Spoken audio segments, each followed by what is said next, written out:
اور پھر 136 ٹائمز کچھ نہیں بولنا، پھر 9 صلوات پڑھ کے حج کر، تمہاری زندگی 180 ڈگری بدلتی. اس لیے کہ اللہ کی بارگاہ میں شہزادی کونین سے بڑا کوئی واسطہ ہی نہیں. 5 منٹ نہیں جائیں گے آپ کے. زندگیوں میں روشنی آتی، برائٹنس آتی، لائٹ آتی. ایون یہ تصویر میں باپ ماں بھائی بہن کسی کی لحد پہ گریو پہ جا کر ہاتھ پڑھ سکتے، اس لیے کہ وہاں پہ جو سب سے زیادہ ضرورت ہوتی ہے گریو. اللہ الرحمن الرحیم. اس لیے کہ یہی آپ سوچو، میرے مولا سے ملاقات اگر میں حلال ڈریس سے پہنچوں علی کے پاس تو مولا دیکھ کے مسکرائیں گے بھی نا. حرام پہن کے جاؤں گا تو علی مسکرائیں گا دیکھ. تو بس میں یہ نہیں بتا کہ کسی نے نہیں دیا، اگر ہے آپ کے پاس اور اگر نہیں دیا ہے تو آج ہی رات میں نکال دو. لیکن آسان نہیں ہے نکالنا. جو ہمارا فرینڈ ہے نا شیطان، وہ آ جائے گا. میں کیا بول رہا ہوں، آ کے بولے گا ابھی سے کیوں نکال رہے، کل نکالنا. And tomorrow never comes. ابھی نکال کے دے دو، بانٹ دو. پاک ڈریس ہوگا. آپ سوچو کہ اس کی کتنا طویل عرصہ یہ ڈریس میری باڈی کے اوپر رہے گا. کربلا کا کفن ہر آدمی کو لینا چاہیے، ہر آدمی کو لانا چاہیے. اب اس کے اور ڈیٹیل سے میں نہیں بولتا. دوبارہ کام کون ہونے والا؟ مولا حسین کی ہستی. مولا حسین آپ کو بچا لیں گے، کفن سے بچیں گے، لحد میں، گریو میں، اور خاک شفا سے. خاک شفا، وہ خاک جو کربلا کی خاک ہے، اس سے بچ جائیں گے، عذاب سے بچیں گے. یہاں تک کہا گیا کہ خاک شفا جا کر تمہارے لحد میں ہے. تو پھر یہ بھی چھٹے امام کا جملہ ہے، میرا جملہ نہیں، میرے مولا کا جملہ ہے کہ جس لحد میں میرے جد کی لحد کی خاک ہوگی وہاں کبھی عذاب نہیں آئے گا. ارے یار کتنا آسانی سے سن رہے ہیں آپ بولیں گے میری لحد میں تھوڑی آئے گا، اس کی لحد میں آئے گا. نہیں، اپنے گناہ تو کسی کو یاد نہیں آتے نا. کوئی یہ نہیں سوچتا کہ میری لحد میں کیوں آئے گا. اب وہ کیا کیا چیزیں ہیں جو عذاب لاتی ہے. میں نہیں، پہلی مجلس ہے یہ، کل ہو گئی مجلس، لیکن اب 4 دن میرے کو آپ کو سنبھالنا ہے. فرسٹ ڈے اگر بمبارڈمنٹ کر دیا تو لاسٹ ڈے مشکل ہو جائے گی، پھر کوئی نہیں آئے گا. وہ لیکن وہ چہلم کی مجلس ہے، وہ تو آنا ہی آنا ہے آپ کو. لیکن یاد رکھو لاسٹ ڈے میں پوری ڈیٹیل میں جا کے بمبارڈمنٹ کرنے والا ہوں. میں اپنی طرف سے تھوڑی کرنے والا، جو معصومین کے ارشادات ہے وہ کرنے والا ہوں، جو معصومین ارشاد فرما رہے وہ کرنے والا. لیکن ایک شرط ہے کہ آپ لوگ ٹائم پہ آنا. 9:30 اور 45 کے درمیان کل بیٹھ جاؤں گا انشاءاللہ. انشاءاللہ ایک صلوات پڑھیں محمد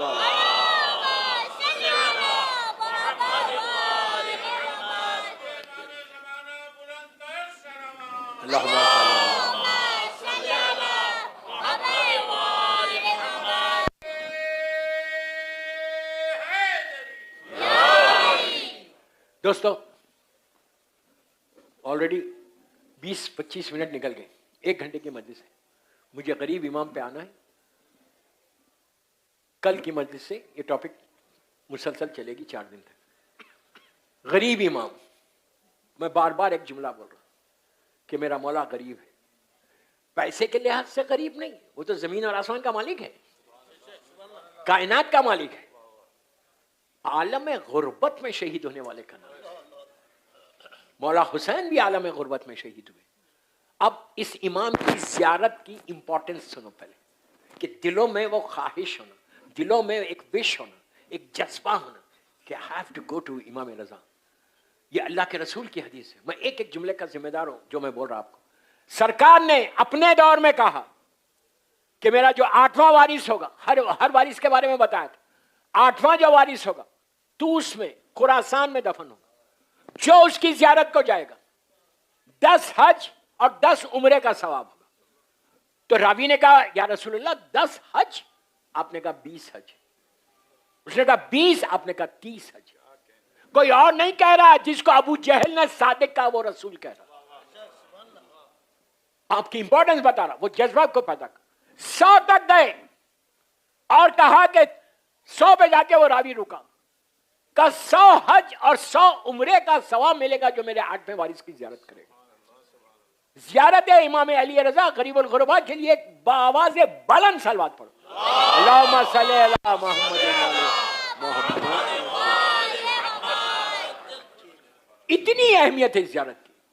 اب آپ سنو کہ غریب امام 203 ہجری میں آپ کی شہادت ہے اور ظالم مامون نے آپ کو شہید کیا تھا. یہ ہارون رشید کا بیٹا ہے, 7 امام کے خاتون. ظالم ترین انسان تھا وہ, اور غریب الغربا کی زیارت کی اور امپورٹنس بتاتا. یہ واقعہ ہمارے بڑے بڑے علماء نے لکھا. یہ تہران کا واقعہ ہے. تہران سے ایک گروپ غریب امام کی زیارت کو جا رہا تھا, کافی بڑا گروپ تھا, اور اس گروپ میں جیسے یہاں سے قافلے جاتے ویسی تہران سے جا رہا تھا. آپ صرف دیکھنا کہ غریب الغربا کی عطا کیا ہے. جا رہا تھا اور اس میں 2 بھائی تھے, ایک بہت دولت مند تھا پیسے والا اور ایک نارمل تھا. جو غور سے سنے, جو نارمل تھا وہ بڑا دیندار تھا, واجبات کا پابند تھا, اور جو پیسے والا تھا وہ واجبات کرتے ہی نہیں تھا, نماز کچھ نہیں, واجبات سے دور تھا. چلتے چلتے چلتے مشہد مقدس پہنچے.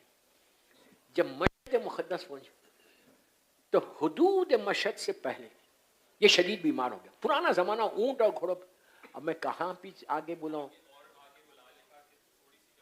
بھائی, پلیز آگے آ جاؤ یار. غریب امام کے نام پہ آ جاؤ آگے. پیچھے والے آگے آئے.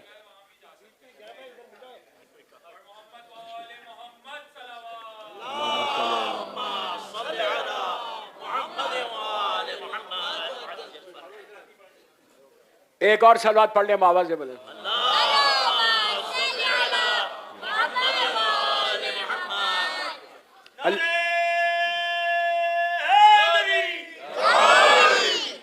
اللہ ڈیلس کے مومنین مومنات کو سلامت رکھے.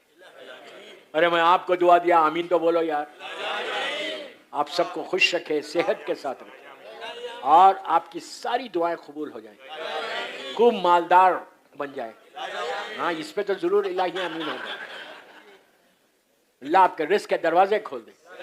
دیکھو کیسی آمین بڑھتی جا رہی. سمجھ میں آئی؟ بہرحال تو دوستو, مشہد مقدس کا حدود یعنی باؤنڈری.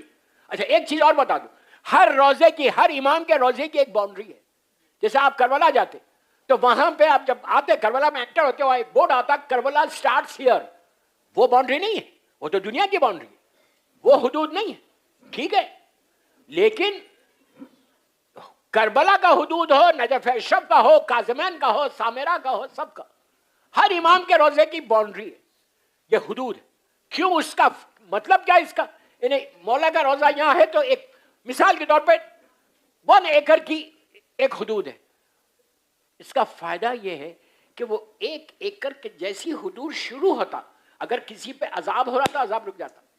عذاب کے فرشتے اندر انٹر نہیں ہوتے, وہاں سے رحمت کے فرشتے لے کے چلے آتے تم کو. سمجھ رہے آپ؟ تو ہر وقت یہاں پہ بھی حدود مشہد مقدس سے پہلے اس بندے کی طبیعت خراب ہوئی. ایسی طبیعت خراب ہوئی کہ وہیں کارڈیک اریسٹ ہو گیا. اندر ابھی گئے بھی نہیں, زیارت کو غور سے سنو, کرم امام رضا دیکھو, گئے ہی نہیں اندر. اب فوراً لوگوں نے غسل کفن دیا, کفن دے کر میت کو تیار کیا اور جنازے کو لے کے حرم مبارک میں چلے گئے. اچھا آپ نے کبھی غور کیا نہیں کیا, میں آپ کو ایک چیز بتاتا ہوں. اب جانا غریب الغربا کے پاس تو یہ ضرور غور کرنا, کئی میتیں باڈیز آتی ہیں, اللہ ہماری باڈی بھی وہیں جائے. گھبراؤ مت یار, یہ تو ہونا ہی ہونا ہے. مرو گے تو نا, آج نہیں کل تو مرو گے. وہاں جانا یہ ہماری ڈیسٹینی ہے. تو وہاں پہ آپ کی جانا تو غور کرنا. باڈی کو مولا کے ذریعے مبارک کے پاس لے کے جاتے, خدا لے کے جا کے باہر لاتے, صحن میں لا کے کافن کو, اسٹریچر کو وہاں سامنے رکھتے, پیچھے سب نماز کے لیے کھڑے ہوتے, جنازے کی نماز. اس کے بعد کیا کرتے, جو سائڈ میں جو زائرین اندر جا, غور سے سنو, اندر جائیے, کہیں نہیں ہوتا, صرف غریب امام کے پاس ہوتا. نجف اشرف اور کربلا مولا میں ایسا نہیں ہوتا جو جیسے امام رضا کے پاس ہوتا. جو زائرین چلتے رہتے صحن سے, وہاں پہ ساری کارپیٹس بچھی ہوئی ہیں. تو جیسے ہی نماز ہوتی, خدام کیا کرتے, کارپیٹ, سائڈ کی کارپیٹ اٹھاتے, اٹھا کے بندے کفن کھولتے, چہرے سے مرد ہے تو کفن ہٹاتے, ہٹا کے کارپیٹ کے اوپر جو ڈسٹ ہے, گرد ہے, ویسا چھڑکتے. کیا سن رہے یار, آپ سوچو ظاہر کا مقام کیا ہے. ظاہر کے پیروں کے نیچے کی خاک شفاعت بنے گی، خاک اس پہ ڈالتے. یہ غریب الغربا کا. اس کے بعد میت کو لے جا کے دفن کر دیتے. تو اس کے ساتھ بھی یہی ہوا. اس کا جنازہ آیا امام رضا غریب کے روزے میں، اور آنے کے بعد دعا کی، جو بھی دعا کرنا تھا اس کے بعد لے کے جا کے دفن کر دیا. اب اس کا جو بھائی تھا نیک، وہ بڑا پریشان تھا. مولانا علی رضا نخوی، انہوں نے اس واقعے کو لکھا مشہد مقدس کی زیارات کے سلسلے میں، اور بہت بڑے اپنے دور کے عالم دین، انہوں نے یہ واقعے کو لکھا. کہتے ہیں کہ 2 یا 3 مہینے کے بعد اس کا سگا بھائی خواب میں دیکھتا ہے کہ جیسے جنت ہے، ہر طرف محلات ہیں، پیلیسز ہیں، اور ہر جنت کے محل کے اوپر ایک کا نام لکھا ہوا ہے. کہتے ہیں کہ جب میں جا رہا تھا تو رائٹ سائڈ پہ میں نے دیکھا میرے بھائی کا نام بھی جنت کے ایک پیلس پہ لکھا ہوا. میں حیرت سے ٹھہر گیا. میں نے کہا یار یہ جنت میں پہنچ گیا. کہتا ہے کہ میں ٹھہرا ہی تھا کہ میرا بھائی اندر سے بڑا شاندار عالیشان لباس پہن کر باہر آیا. میں کوئی فیری ٹیل سٹوری نہیں سنا رہا، ایک بہت بڑے عالم دین کا واقعہ سنا. تعجب مت کرو، اب سنو اینڈ تک. آیا تو بھائی نے پوچھا بھائی تم یہاں کیسا پہنچ گئے؟ یہ جانتا تھا. تم یہاں کیسا پہنچ گئے؟ تو کہا بس بھائی جیسے ہی میری روح نکلی میرے اوپر عذاب نازل ہو گیا. غور سے سنو، غور سے سنو، پھر کرم امام رضا دیکھنا کہ شدید عذاب اور آگ کا عذاب، آگ کا عذاب آ رہا. تو بس پھر تم لوگوں نے لے کے جا کے غسل خانے میں مجھے غسل دینے لگے. تو میں یہ سمجھا کہ جب پانی پڑے گا تو یہ آگ کا عذاب ختم ہو جائے گا. تو وہ کہتا ہے کہ لیکن جیسے ہی میری باڈی پہ تم نے غسل کا پانی ڈالا اور آگ بھڑک گئی. میں فریاد کر رہا تھا. میں آپ کو بتاؤں گا کہ 2 یا 3 گناہ بتائے گئے جو آج ہمارے معاشرے میں کامن ہے. آپ تعجب مت کرو کہ یہ آگ کا عذاب کیا ہے. ماہ رمضان میں ایک اہم ترین رات شب قدر میں کون سی دعا پڑھتے ہو؟ یاد ہی نہیں ہے. جوشن کبیر پڑھتے ہو، ویری ویری ریکمینڈڈ دعا. اس میں کیا کہتے ہو؟ بسم اللہ الرحمن الرحیم سبحانک سبحانک یا لا الہ الا انت الغوث الغوث خلصنا من النار یا رب. آخری جملے کیا ہے؟ خلصنا من النار. پہلے معافی ہے الغوث الغوث، اس کے بعد ہم کہتے ہیں کہ اللہ اس آگ کے عذاب سے بچا لے. اگر نہیں ہے تو کیوں پڑھ رہے؟ اسی رمضان میں 13 14 15 رمضان کو دعائے مجیر پڑھتے ہو، ویری ویری ریکمینڈڈ دعا. دعائے مجیر میں 60 یا 65 ٹائمز ایک ہی جملہ ریپیٹ ہو رہا کہ اللہ تو آگ سے بچا لے. ابھی مولانا نے نماز پڑھائی تو کہا وہ مشہور سورہ پڑھا بسم اللہ الرحمن الرحیم ربنا آتنا فی الدنیا حسنہ وفی الآخرۃ حسنہ وقنا. میں بول رہا آپ بول رہے قرآن مجید. ڈینائی مت کرو، غفلت میں مت آؤ، اگنورنس میں مت جاؤ. وہ گناہ کو چھوڑ دو، ہر چیز سے بچ جاؤ گے. بہرحال تو یہ کہتا ہے کہ میں جیسے ہی کفن پہنایا وہ پورا کفن آگ کا بن گیا. حرام پیسوں کا رہے گا تو یہی ہوگا. کہتے ہیں اب سنو کرم مولا رضا. کہتا ہے تم لوگ جنازے کو لے کے چلے تو میرے جنازے میں سے آگ نکل رہی تھی، لیکن حدود میں پہنچا وہ عذاب کے فرشتے رک گئے. رحمت کے فرشتوں نے میرے جنازے کو لے لیا. اس لیے کہ اب ٹورڈز ذریعہ مبارک کیا. اب میری طرف دیکھو، لک ایٹ می. کہتا ہے کہ جیسے ہی میں امام کے روضے کے اندر انٹر ہوا تو میں نے دیکھا کہ ذریعہ مبارک دور سے نظر آ رہی تھی، اور ذریعہ مبارک کے پاس اب ذریعہ نہیں تھی، خود میرا مولا امام رضا بیٹھے ہوئے تھے.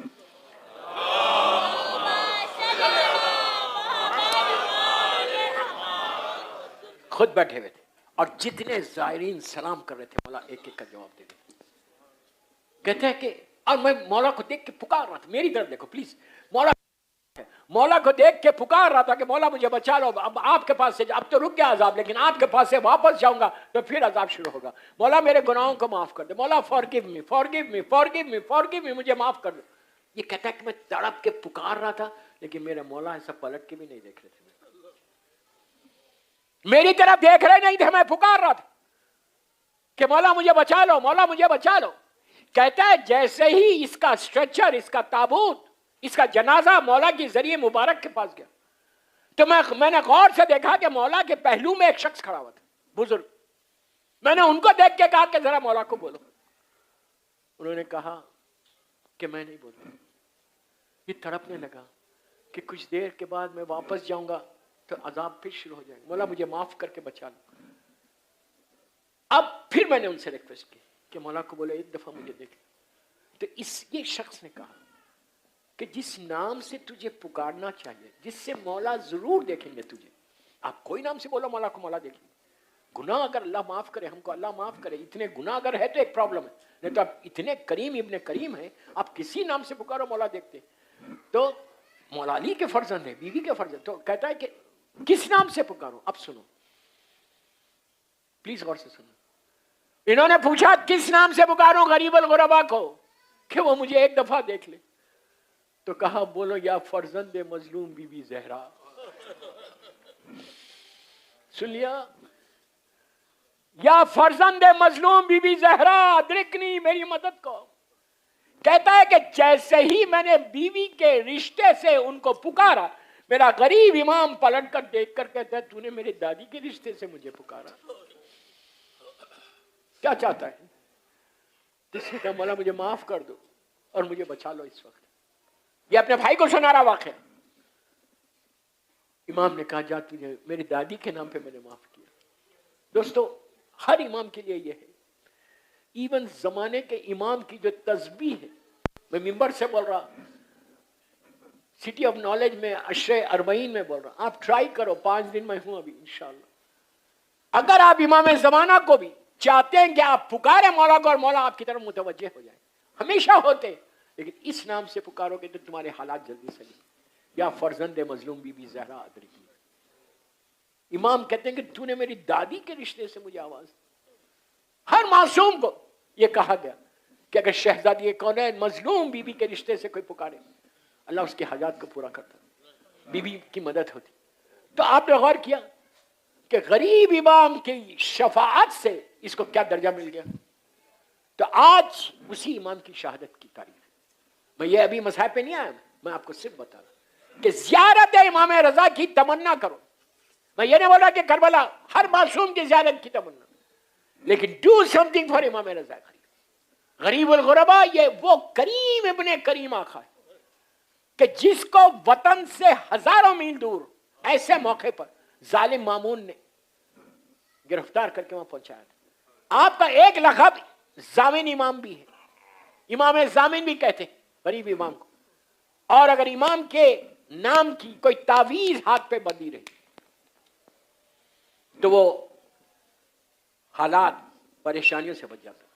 اسی لیے امام ضامن کہتے ہیں آپ کو کہ مامون ظالم 2 سال یا 2.5 سال آپ مامون کے پاس تھے کراؤن پرنس بن کر، اگر 2-2.5 سال میں آپ نے شیعت کو ایسے یونائٹ کیا تھا کہ ہارون جیسا ظالم جس نے 14 برس تک 14 ایئرز تک 7ویں امام کو قید میں رکھا، اس کا بیٹا ہے مامون، کیسے حالات تھے؟ مذاق نہیں ہے، میں نے یوں بول دیا آپ نے سن لیا۔ 14 ایئرز تک میرا 7واں امام زندان میں رہا، اور ایسا تنگ و تاریک زندان کہ نیچے بیٹھے تو کھڑے نہیں ہو سکتے، کھڑے ہوئے تو بیٹھ نہیں سکتے، ایسے زندان میں میرا مصعب بن جعفر تھے، اس کا بیٹا ہے مامون، اور اس نے کوئی رعایت نہیں کی، یہ تو اپنے مفاد کے لیے، اپنی حکومت کو بچانے کے لیے مولا کو کراؤن پرنس بنایا تھا۔ اور جب مولا وہاں گئے تھے، اچھا امام کی ایک اور دعا بڑی مشہور دعا ہے، نیشاپور والی دعا۔ نیشاپور آپ سب جانتے ہیں کہ نیشاپور میں امام کی خدمگاہ ہے، غریب امام کی۔ نیشاپور کی ایک دعا ہے ان بچوں کے لیے، ان بیماروں کے لیے کہ جو وہ بچے جو سلو ہیں، گروتھ میں کم ہیں، ان بچوں کے لیے نیشاپور کی، اور اس دعا کا نام ہے دعائے سلسلۃ الذہب، گولڈن چین والی دعا۔ اگر کسی کو چاہیے تو مجھے واٹس اپ کرو، میں آپ کو بھیج دوں، میرے پاس ہے گولڈن چین والی دعا، سلسلۃ الذہب۔ ذہب کہتے ہیں عربی میں سونے کو، کہ یہ سونے والی دعا، اس کا سلسلہ پورے معصومین سے ہے، اسی لیے اس دعا کو سلسلۃ الذہب بولتے ہیں۔ یہ غریب امام کی مخصوص دعا ہے، آپ اس کی تعویذ بنا سکتے ہیں، اس کو بچوں کو باندھ سکتے ہیں، اگر کوئی بچے سلو ہے، گروتھ میں کمی ہے، اس کے لیے اچھا ہے، کسی ہسبینڈ وائف میں پرابلم ہے تو وہ بھی یہ دعا پڑھے، اس کا پانی جو ہے شوہر کو پلا دو یا شوہر بیوی کو پلا دے، لیکن آج کے بعد کوئی نہیں پینے والا ہے، نہ شوہر پینے والا ہے نہ بیوی پینے والا ہے، نہیں، بہرحال دعائے سلسلۃ الذہب، یہ غریب امام کی دعا۔ تو غریب امام کہ امام ضامن آپ کو اس لیے، بس میں آخری اسٹیج پہ آ گیا، امام زامن آپ کو اس لیے کہتے ہیں. کیوں امام زامن؟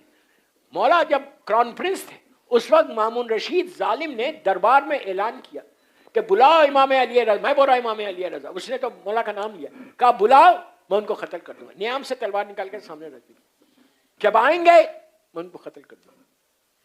غلام آیا مولا کے پاس اور کہا کہ مامون آپ کو بلا رہا. مولا دربار میں آئے. اس نے دربار میں باہر جو کرٹنز پڑے ہوئے تھے بڑے موٹے موٹے, وہاں پہ جو لوگ کھڑے رہتے تھے, جب امام آتے تو کرٹنز ہٹاتے تھے. ان کو حکم دیا کہ امام رضا جب آئیں تو کرٹنز کو ہٹانے کی ضرورت نہیں, مطلب معذلہ معذلہ معذلہ معذلہ ایک انسلٹ کرنا, وہ خود ہٹائے. اب غور سے سنو, جب وہاں پہنچے مولا, مولا زمین اور آسمان کے مالک, جیسے ہی پہنچے ہوا اتنی تیز چلی کہ کرٹن خود بخود ہٹ گیا. انٹر ہوئے, جب آپ انٹر ہوئے تو اب مامون کھڑا ہو گیا جو اتنے غصے میں تھا, تلوار نیام سے نکال کے بیٹھا تھا. ان کو امام زامن کیوں کہتے ہیں وہ بتا رہا. کھڑا ہو گیا, کھڑے ہو کے بڑی عزت کے ساتھ مولا کو قریب بٹھایا, پہلو میں گفتگو کی. دوران گفتگو 50,000 تومان کے تھیلی دی اور کہا کہ فرزند رسول آپ جائیں واپس. جب امام چلے گئے تو لوگوں نے پوچھا تو اتنے غصے میں تھا, تو یہ کہہ رہا تھا کہ میں مار دوں گا, کیا ہوا؟ کہا میرے کچھ سمجھ ہی میں نہیں آیا. قادر مطلق کا مظہر ہے امام, عجائبات خدا بندی کا مظہر ہے. تو امام بیٹھ گئے, امام چلے گئے. اسے کہا میرے کچھ سمجھ ہی میں نہیں آیا. امام کا ایک چاہنے والا دربار میں تھا. ضامن امام کیسے بنے؟ دربار میں تھا, وہ آیا امام کے گھر پہ آ کے کہنے لگا مولا کیا وجہ, ریزن کیا ہے کہ آپ آئے؟ تو وہ اتنا اندھا ہو گیا کہ کھڑا ہو گیا اور اتنی عزت کے ساتھ آپ کو بٹھایا. تو مان دیا اور واپس کیا. تو امام نے بازو سے ایک تعویذ کو نکالا, اپنے یہاں سے ایک تعویذ نکالی, کہ یہ تعویذ میری دادی فاطمہ کی ہے کہ یہ سوائے موت کے ہم کو کوئی نقصان نہیں پہنچا سکتا. وہاں سے یہ چلے. اگر کسی معصوم کا نام کوئی پرابلم ہے تو آپ ہمیشہ مظلوم شہزادی کے نام کا کوئی چیز یا کسی امام کے نام کی کوئی چیز اپنے ساتھ رکھو. یہاں تک کہا گیا خاک شفا اگر تمہارے ساتھ ہے تو سوائے موت کے اور کوئی نقصان نہیں پہنچا سکتا. معصومین کے یہ نام تمہاری زندگیوں کو بدلے, معصومین کے یہ نام تمہاری لائف کو بدل دے. تو اسی لیے اگر آپ نے غور کیا کہ ہمارے کفن پہ معصومین کے نام لکھائے جاتے. کیوں لکھے جاتے؟ وہ اس لیے کہ وہاں پر کوئی پرابلم ہے تو یہ پرابلم دور ہو جائے. معصومین کے نام سے صلوات پڑھ لیں.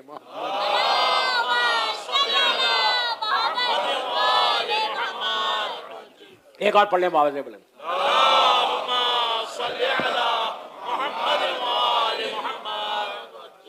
غریب امام کے روزے کا وہ جو تھا, وہ واقعہ جو مولانا علی رضا کا میں نے پڑھا تھا. 3 گناہ ہیں, مجھے معاف کر دو. چیک یور سیلف, ہم اپنے آپ کو چیک کرنا, کہیں یہ گناہ مجھ سے تو نہیں ہو رہا. دیکھیے وہ تو لکی تھا, امام رضا کے روزے میں گیا. ہم ڈیلس میں بیٹھے ہوئے, کوئی ہندوستان پاکستان میں بیٹھا ہوا ہے. میں کچھ زیادہ نہیں بولتا, بس ایک ریکویسٹ کرتا ہوں کہ یہ ایام اربعین میں ہم مولا حسین کو بہترین تحفہ دے سکتے ہیں. ہم کو نہیں معلوم کل کیا ہونے والا ہے. وی ڈونٹ نو کہ نیکسٹ اربعین ہم کو ملے گا یا نہیں ملے گا. لاسٹ ایئر اربعین میں کربلا مولا میں تھا, آج یہاں ہوں. کچھ بھی ہو سکتا. اس کے بعد میری سرجری ہوئی. سرجری کے بعد پاسبل ہی نہیں تھا کہ میں اتنی ٹریول کر کے آؤں. لیکن اگر بی بی کی مدد ہو, مادر حسین کی مدد ہو, تو کوئی نہیں روک سکتا. شاید میں نے کل تسبیح بتائی ہے آپ کو, بتائی نہیں بتائی مجھے یاد بھی نہیں ہے. کل کوئی تسبیح بتائی تھی؟ اچھا آج ماشاءاللہ پورا کراؤڈ ہے. کل کہاں تھے بھائی آپ لوگ؟ ہاں کل کہاں تھے؟ I was shock. کل ماشاءاللہ تھے, کم تھے. میں نے کہا یار اشے اربعین میں یہاں پہ ڈیلس میں یہ حال ہے تو بہرحال I'm so happy بیوی تم کو اجر عظیم دے جو تم مجلس میں آ رہے چہلم کرنے. اللہم صلی علی محمد. بس میں نے ابھی ہیوسٹن پڑھ کے آ رہا ہوں, وہاں پہ یہ تصویر بتائی تھی.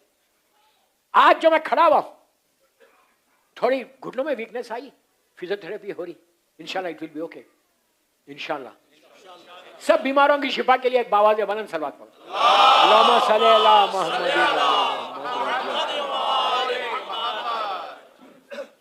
دوستو ایک تصویر ہے, پلیز غور سے سن لو. شہزادی کونین کا مسلسل ذکر ہوا تو مظلوم بیوی کی تصویر. Very simple. آج اور کل ایک دوں گا کہ تمہاری زندگی بدلے, زندگی بدلے. اتنی کانفیڈنس سے بول رہا کہ کیسے بھی حالات ہو, کسی مریض کے اوپر پڑھ کے دیکھو, اللہ سب کو صحت کے ساتھ رکھے. یہ تمام علماء یہ کہتے 9 مرتبہ غور سے سنو, 9 ٹائمز صلوات پڑھنا, اللہم صلی علی محمد وآل محمد وجل پڑھ, پھر 9 مرتبہ بولنا یا مظلوم بی بی زہرا ادرکنی, یا مظلوم بی بی زہرا ادرکنی. ٹھیک ہے, اور پھر 136 ٹائمز کچھ نہیں بولنا, صرف یا زہرا یا زہرا یا زہرا یا زہرا یا زہرا. اس کے بعد پھر 9 صلوات پڑھ کے ہدیہ کرنا. تمہاری زندگی 180 ڈگری بدلتی ہے, اس لیے کہ اللہ کی بارگاہ میں شہزادی کونین سے بڑا کوئی واسطہ ہی نہیں. بے حق فاطمہ و ابیہا و بالوا و بنیہ, اس سے بڑا کوئی واسطہ نہیں ہے. ممبر سے بول رہا شب شہادت امام رضا غریب. دنیا میں جہاں بتائی لوگوں کی زندگیاں بدلے, but you have to be very clean. یہ کر کے دیکھو, کوئی 5 منٹ نہیں جائیں گے آپ کے. یا زہرا 136 ٹائم.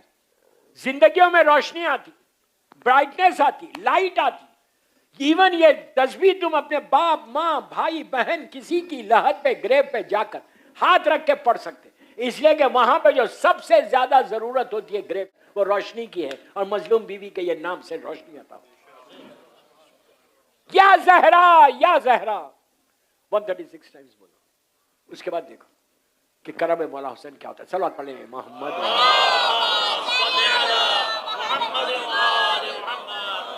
بس دوستو میرا وقت ہو گیا. آج مجلس میں تابوت بھی ہے انشاءاللہ. تابوت کی زیارت ضرور کرنا, ہاتھ رکھ کے بولنا آج میں یہاں تابوت کی کر رہا, کل مجھے اپنی زری کی زیارت کرنا. سمجھ میں آئی؟ اور ایک چیز ایک یاد رکھنا کہ تابوت کے ساتھ ہو سکتا زمانے کا امام بھی ہو, اپنے جد کی تابوت کے ساتھ.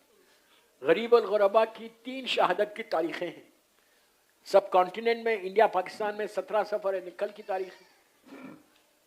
لاسٹ میں نے کربلا معلیٰ میں یہ مجلس پڑھی تھی, اور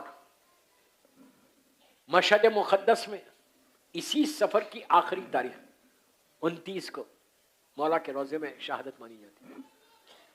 پورے عرب میں 23 ذیقعات 23 ذیقعات کو الجھنے کی ضرورت نہیں ہے. تینوں تاریخوں پہ آپ سفر میں تو آپ عزاداری کرتے ہی, 23 ذیقعات کو بھی کرا کرو. اور یہ تاریخ 17 سفر ہمارے سب کانٹیننٹ میں بڑی مشہور تاریخ ہے. ہر جگہ تابوت اٹھائے جاتے ہیں. بہت غریب امام ہے, وطن سے دور, نہ بھائی ہے نہ بہن ہے نہ بچے ہیں. نوے امام بہت کم سن تھے جب غریب امام کی شہادت ہوئی. مولا مشہد مقدس میں, توس میں, خراسان میں, کئی نام بیٹھے ہوئے تھے. ظالم مامون نے پیغام بھیجا کہ فلاں وقت پہ آپ دربار میں آئیے. مولا کو تو جانتے تھے کہ کیا ہونے والا ہے. مولا کا غلام ابو سد تھا, اور ابو سد سے مولا نے کہا کہ میں جا رہا, مامون نے مجھے بلایا, مجھے معلوم ہے یہ ظالم نے کیوں بلایا, مجھے زہر دے دے گا. اور یاد رکھ اگر میں جب آؤں اور میرے دوش پہ ردا رہے تو سمجھ جانا کہ زہر دے دیا گیا اور مجھ سے بات نہیں کرنا. دوستو آہستہ نہیں رونا. غریب امام کا ماتم ہے, غریب الغربا کا ماتم ہے, فرزند مظلوم بی بی زہرا کا ماتم ہے. تو